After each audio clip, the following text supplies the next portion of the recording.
guys, it's Henry over at Mowers and Blowers. Had a great weekend this weekend. Why? My Oklahoma Sooners over UCLA. Big. OU.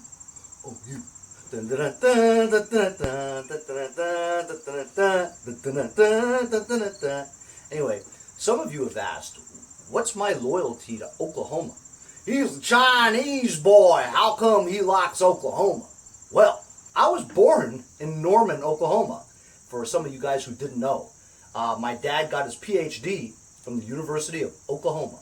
My aunt got her master's at the University of Oklahoma. So while I strived for a better school, even though my loyalty is at Oklahoma, I did want to go there, you know, but my dad was like, no, you should go to a better school. Well, Oklahoma's pretty good. He's like, you should go to Massachusetts, University of Massachusetts. Best school I got into, so I went there. Anyway, so that's why I'm loyal to Oklahoma. I'm very happy. Big 12. So today I was going to get started on, this is Pete Lombardi's LT1000. It's got a Kohler 16 command in it, right? And Pete, I know you're watching, but let me know, why again did you take this stuff apart? You know, what was wrong with it? Because the more information I have, the easier it is for me to get this going again, right? I can see here that you just left your gaskets here. There's no carburetor, right, from what I can see. You have a box of parts for me, which I appreciate. I hope you have the magneto, because I don't have a Kohler magneto. Luckily, I do have a Kohler carburetor, brand new, that I got from the Chinese. I just need to know why you took the flywheel off and the magneto, unless you were just stripping it for stuff, you know what I mean? So any information you can give me on why you took this apart before I get into it would help me out. Okay, bro? Thanks. This does have the deck hangers, so I'm thinking that if I do get this going, right, I'm going to take the deck off of that one over there, which is a Nick from Medford mower, right, and put the deck on this if this runs well, because this is also a hydro transmission, and I like that shifting forward to go forward, pull back to go reverse.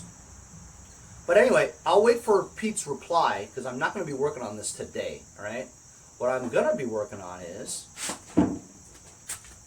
I've wanted to do this for a while, and some of you guys have commented on it. And you said, hey, Henry, you know, your Toro zero turn, you really should get like an LED light for that, because it doesn't have lights.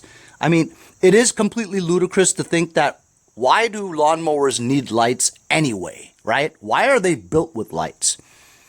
How often does anybody mow the lawn in the dark? Almost never, although I will admit I have used it once in the dark, which I think I did it just because I wanted to try whether or not the lights work. Anyhow, as you guys know, over the weekend, I did pick up this 22-inch LED light bar for free. That's right, free. And right now, I'm just going to see if it works or not. While it is good, feels like good quality, you know, heavy metal, painted nice and red, you know, and it has a lot of LED beams, you know what I'm saying? But I could tell that this is made in China.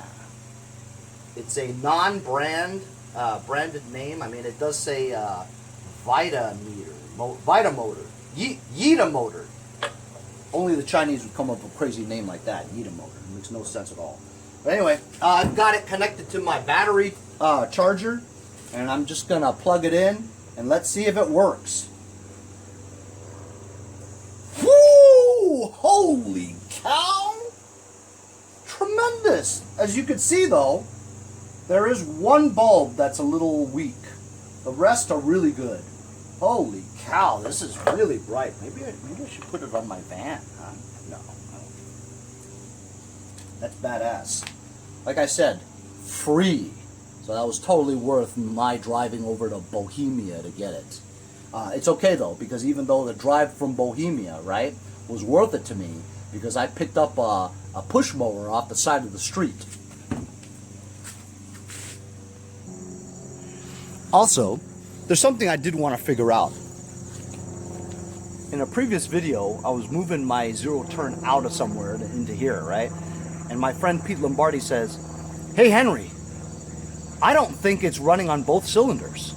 And I says, "Why would you think that? It was on idle, you know?"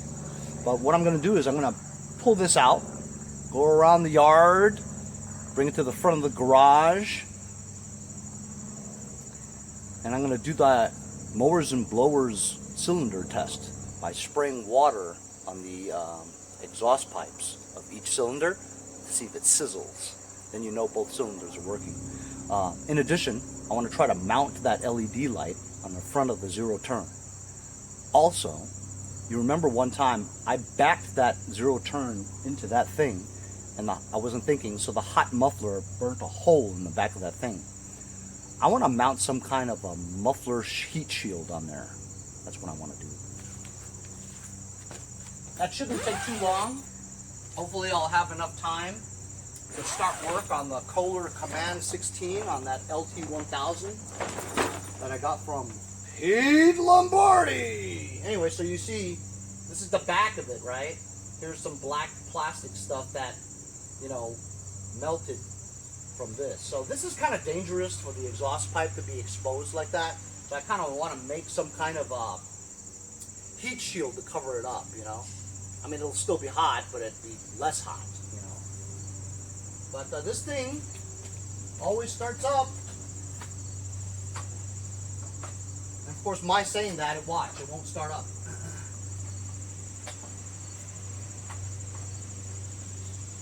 Jesus.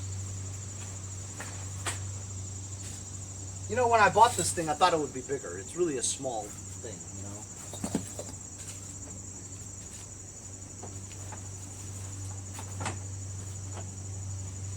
Now, I haven't run this in a long time. It's been sitting here for like a week or 2 or 3.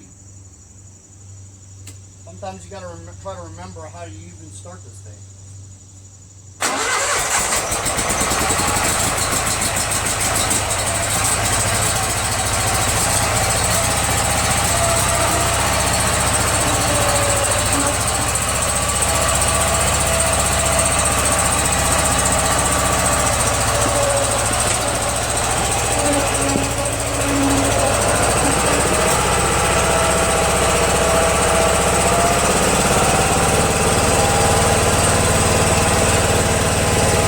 Pretty cool.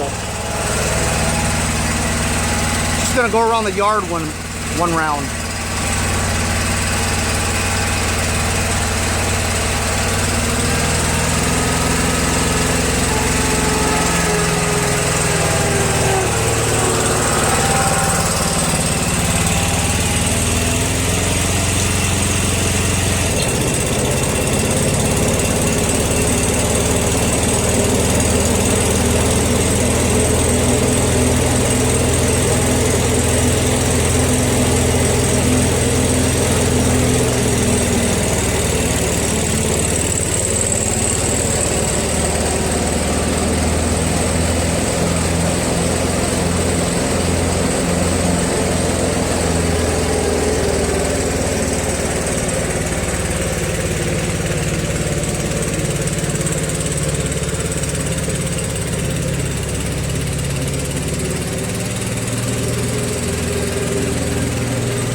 What's up, Scott?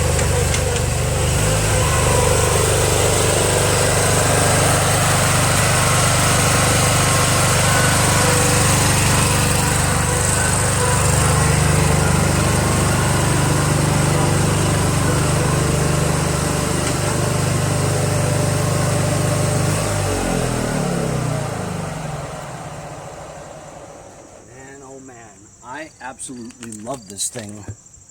It's fantastic. As a matter of fact, it mowed my lawn in the back really well. You couldn't really tell from the front because it's so short, you know. But it really mowed very evenly on the back, you know, in the back.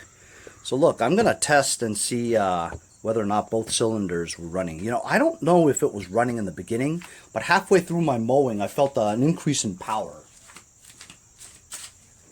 So maybe if a valve was stuck or something like that, it loosened up now. So let's see this one here. Wow, you know that was on. While it's hot, it's not sizzling like that one. You know what I mean? That's interesting. I mean, it's hot, but it's not like sizzling like that one. You see that?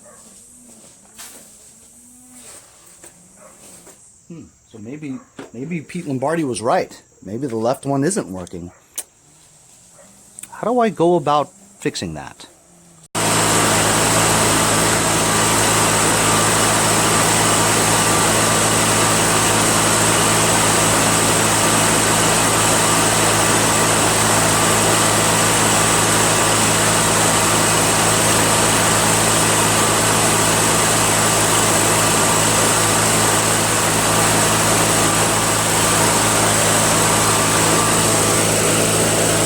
Sounds like both cylinders are working. Sounds great.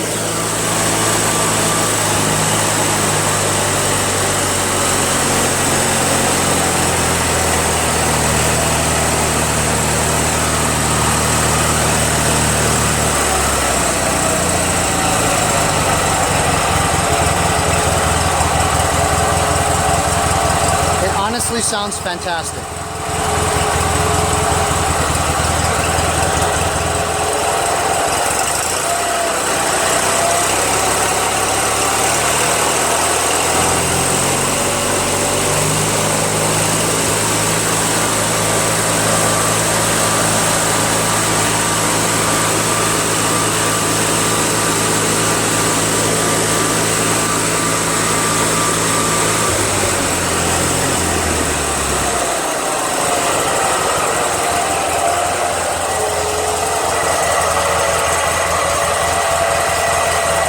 If you told me it was only running on one cylinder, I'd be like, wow, I wonder what it would sound like if it was running on both cylinders. Alright, so I ran it for a few more minutes. Oh boy. See that? It's definitely working. That's piping hot. I've just confirmed both cylinders are working, you know? Maybe in the beginning it wasn't, but I definitely loosened up whatever it is, and I guess if you just run it some more, it'll loosen up even more. But it's definitely on. You could tell. I mean, there's no reason why it wouldn't work, you know? Look at that, sizzling. Alright, let me go find a muffler guard. But it's definitely, the muffler is definitely too hot to work on right now. So, how would we mount this light? Obviously, you want to negate drilling at all, right? If you can help it. But it looks like if I wanted to do this, right, it would be behind the bumper. So even if I hit a tree or something, it would still be protected, right? If I put it lower, it would be a little exposed, and if I hit a tree, the light would probably go too. But that does look pretty good. But I would still have to drill a hole. Now if I mounted it, let's say over here, it would get in the way of the gas cap.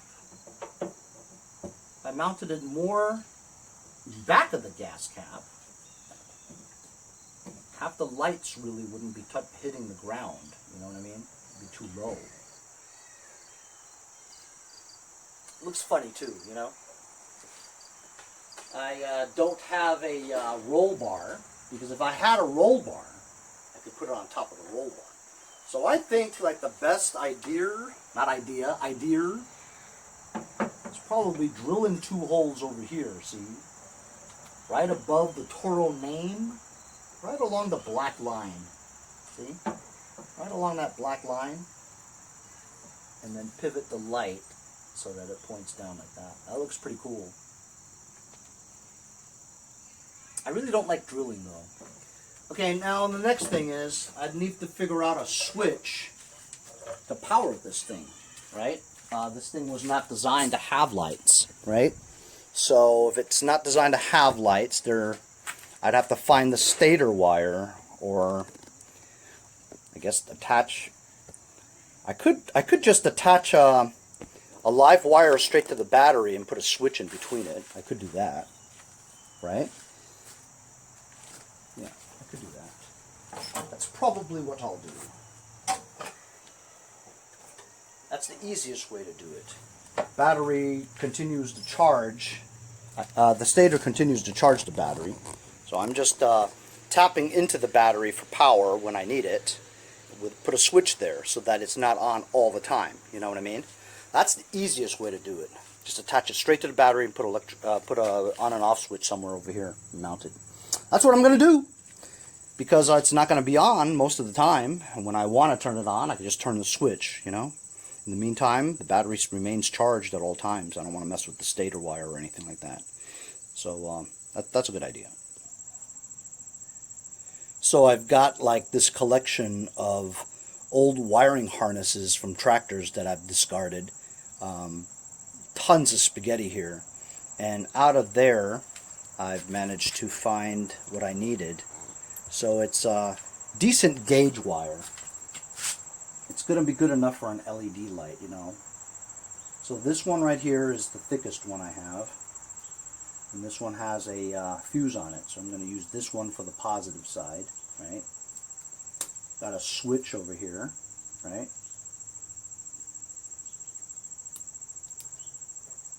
And then this is the negative one. I'm just going to connect this to the negative one. And this one I'm going to just bolt right onto the frame of the thing. This is going to be the attachment, double wire, to the positive, to the battery lead. So I was testing it, and apparently the gauge of the wire is very important. As you can see, the gauge of this wire is very thick. You know, even though up to here it's not. You know what I'm saying? I actually think that maybe this is too thick, and maybe if I just go to the original wire, which is not that thick, might be better. So it wasn't the gauge of the wire, because the stock wire is very thin, thinner than actually the wire I have here. It was this fuse thing was weak. It just didn't let it pass, you know. So I 86 the fuse thing after all. So here it is. Look at that. That's nice. That's cool. I'm going to try that on and off switch. This switch is broken. I've got this switch here.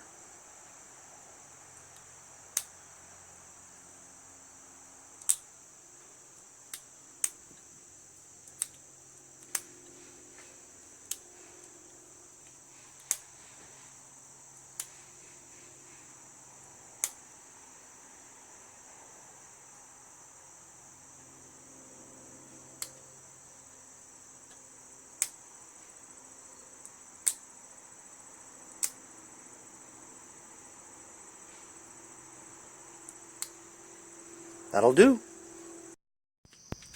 Alright, yes, I know, it seems like it's now dark. Well, after I messed with this stuff when my phone was charging, I was inside just to get something to drink, and as I was walking by the TV, I saw this movie called Peppermint, starring Jennifer Garner. Now, I used to watch Jennifer Garner when she was a badass, you know? That show called Alias, right? Where she was a badass. And she started doing all those religious movies, and I'm like, kind of weird, you know? But then this movie, Peppermint, man, she's over there killing people with machine guns and stuff. It was really good. So, of course, I sat down and watched it, and I fell asleep. But anyway, I wanted to show you guys what I did while my phone was charging. Oh, check it out. So as you can see, I mounted it, right? And I put a switch over here on the control panel area. That on and off switch did actually work. I just have to jiggle it a little bit. Wow, is that cool or what? Off, on, off, on, off, on, off, on, off, on. You get the picture, it works. Pretty cool, huh? Yeah, baby. That is cool, man. And it's red. Matches. So, drill 2 holes, right? I just put a self-tapping screw right in there. I routed the wire underneath that, this thing here, you know. It goes in there.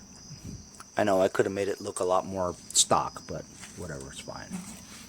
This is pretty good. The on and off switch.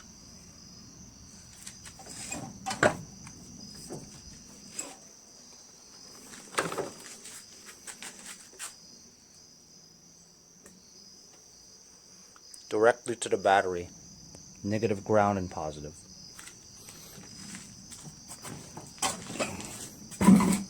So I got my lights worked out. That looks cool, doesn't it? Badass, man. Seems like all my red machines are badass. Like my Rodimus Prime. That's badass. This is badass too. That is really bright, man. I don't know when I'm ever going to use it though. I mean, that's really bright. I bet you it really drains the battery a lot, huh? Anyway, so I got that taken care of, and I also went to the backyard and I got myself a Muffler Shield. I forget what it's off of. I think it might have been off of the keys. Keys walk behind. I bent it more so that it fits this bracket thing. There's a bracket thing that sticks up behind here, and I'm gonna drill a hole right there and put a screw through it so it holds it. It's not an exact fit, but at least it kind of covers it up a little bit to make it look a little bit better, right? Because this stuff still sticks out. I mean, I can't find one wide enough for this, you know what I'm saying? Because this is meant for like a regular muffler, you know, not the big wide kinds. But this will be good, you know. At least the whole muffler is not exposed. It looks a little bit better. So after I drill a hole there and secure that, you know what I'm going to try? So I think maybe I have sticky valves, which is the reason why in the beginning when I was running it, it seemed like it was only running on one cylinder, and then after it warmed up a bit, it freed up whatever it was that was sticking the valve, and the second cylinder started working again. I think I should just run it for a while, and whatever's there, let it loosen up. But I'm thinking I might try some Seafoam. So my friends over at Seafoam, they sent me a couple of products to try. And this is one that is kind of interesting. It's a Seafoam Spray Top Engine Cleaner and Lube. Helps remove harmful deposits from critical engine areas. Works for all types of 2- and 4-stroke gasoline engines. Gasoline direct injection, standard gas fuel, gas turbo, supercharged, carburetor throat, fog intakes, and chambers. So if you look over here, directions for small engines with carburetors.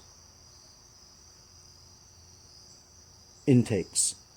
Run engine to warm intake, then shut off. Remove air filter to access carburetor throat.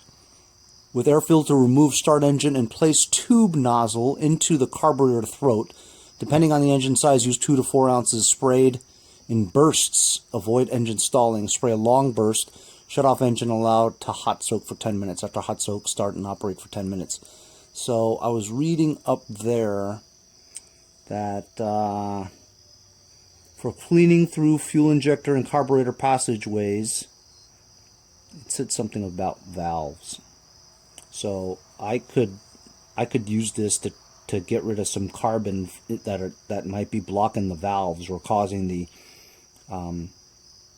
valves to be sticking. You know, I've actually seen this on YouTube a few times about people shooting this stuff in there, and all this fog comes out, and it actually does wonders for removing carbon deposits inside the piston. So I might try this later. So I drilled a hole here, found a bolt, goes right through there onto the bracket, so that will be secured, right?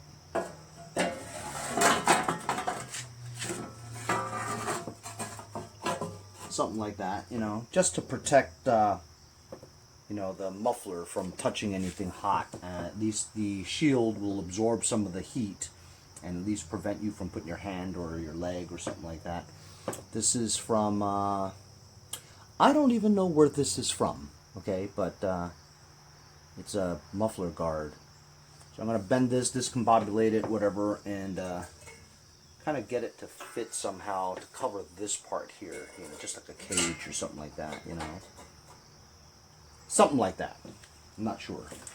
This is Briggs & Stratton shield cover. I'm going to use this to cover this side over here somehow. Bend some stuff, you know, just to have it all secured onto this main plate here with some self-tapping screws. I don't want to go crazy because it's going to look kind of funky, you know, when I'm done. I don't want it to look, you know, pieced together and stuff, which it is, but you know what I'm saying. I'm going to try to make it so that it doesn't look pieced together. Or maybe I'll just not do it at all. You know what I mean? I'll see how I feel. So, I've mocked it up, and it looks pretty good. I just want to, you know, surround the muffler with some guards. So I'm going to put some tacks just to solidify it on there so it doesn't do any rattling when you're driving around. I like welding anyway.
finally got my heat shield all worked out, and it looks pretty good, you know. Now I don't really worry so much about it burning up stuff. It's still going to be hot, but not hot enough to like melt plastic, you know, hopefully. Did some of that quick color as you saw, worked out great. This thing needed some too. But so my next thing was that I was going to use Seafoam to try to loosen up the sticky valve that I think is what's wrong with why sometimes it runs on just one cylinder and not both. So I decided, something just told me to go and check the spark plugs, right? So we know this side is fine, right? But when I pulled the spark plug out, the boot, right? It just sort of slid out, you know? It felt like the metal coupling was not even clicking on the spark plug end, you know? So I just pushed it in a little bit harder, and while it still didn't like click, right? I crimped the metal thing inside the boot just a little bit, and it didn't click, but it was solid on there touching the metal. So I looked at the left side, which is the one that we have trouble with, right? That sometimes it's on, sometimes it's off. Well, I know why. The metal thing inside the spark plug wire boot was sucked all the way inside the boot. The metal coupling to the spark plug wire wasn't even touching the spark plug end. You know, that's the reason why. So I pushed it inside the boot. You could see the metal now. It was all kind of rusty, almost like it hasn't been touching that spark plug for a long time. So I grinded it out, you know, with a wire bristle brush, you know, and pulled it out a little bit, plugged it in, and so now it's touching the spark plug. So I think that might be the reason. It's not a sticky valve at all, you know. But I'm going to try it right now, and we're going to see, you know. Choke. Some throttle.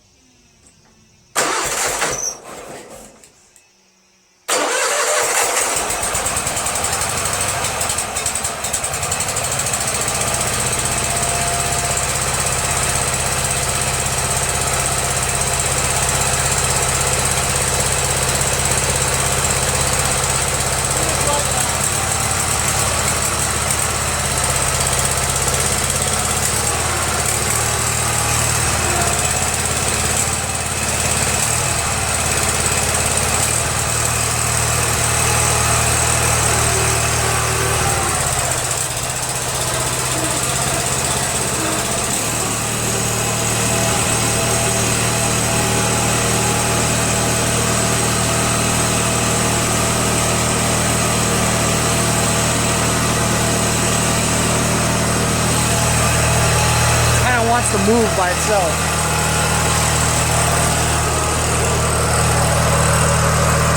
I'm gonna let it run for a little bit.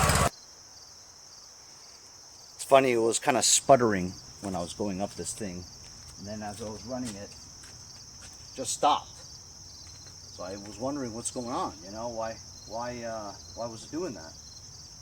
No gas. You know, I don't think I ever put gas in there. Ever since I got this thing.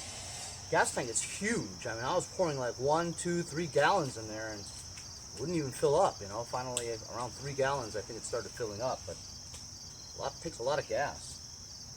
But that looked great, huh?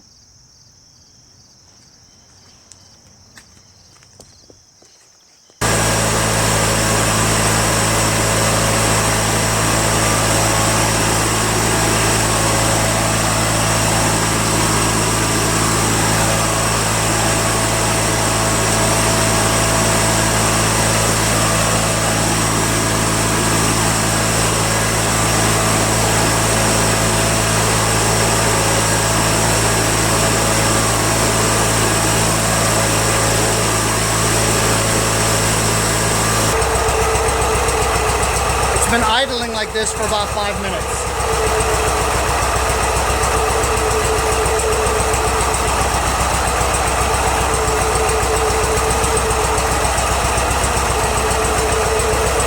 It's not, I don't think this is as hot.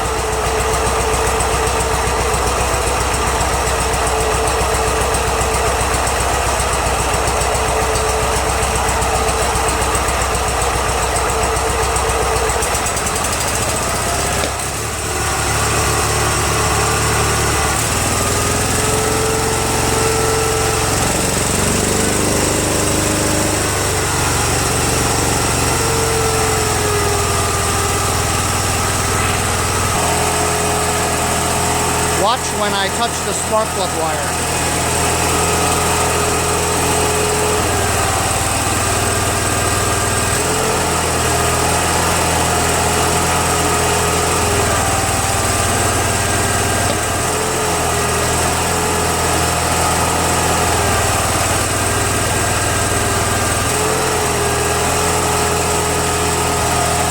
Up with the spark plug or the spark plug wire.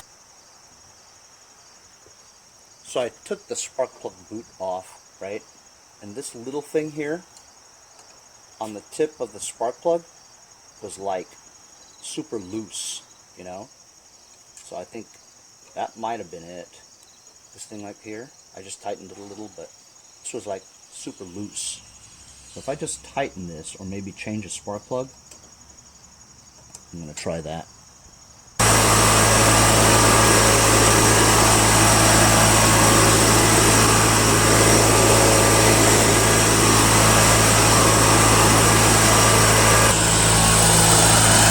I'm going to take it for a spin around the block.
Just went around the block, didn't hesitate, nothing. Just full power all the way through, no hesitation. It's a loose spark plug end. So I've got this all taken care of now. Got these cool lights.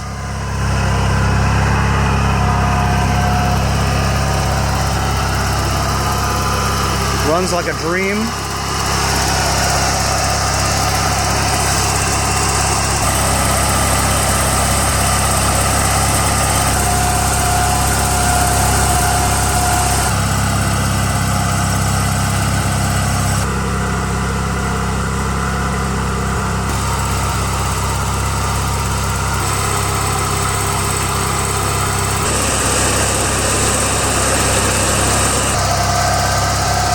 A muffler cover,